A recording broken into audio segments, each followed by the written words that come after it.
నమ్మకం లేదు. నువ్వు నమ్మవనే అంత షీట్ ఇదే తీసుకొచ్చిన. దేడ్డి మగ్గ మంచి పని చేస్తా నవ్వుతున్నారా? ఇంకా స్కూల్ పంపించి వేస్ట్. నీకు 2 బర్రెలు కొనిస్తాం మేపుకో. రచించాలి తిను. ఏంది ఇంత లావు ఉంది? ఎట్లా తింటారు మమ్మీ? 2 టెన్స్ ఎంతరా?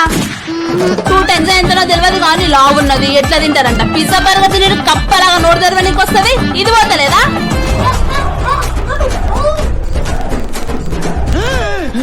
అవో సార్ బతికే ఉన్నారా మీరు? పీటీ సార్ చచ్చిపోయిన స్కూల్ లేదని చెప్పిండు. అరే సార్ మీరు ఇంకా పోలేదా? డాడీ చచ్చిపోయిన లీవ్ లెటర్ రాసిచ్చిండు. మా డాడీ కాదు మా పనోడు. అయినా నేను కరెక్ట్ గానే ప్లాన్ చేసినా కదా సార్. ఎలా డౌట్ వచ్చింది? డాడీ చచ్చిపోయిన లీవ్ లెటర్ ఇచ్చి పేరెంట్స్ సిగ్నేచర్ దగ్గర ఏం పెట్టినవరా? మమ్మీ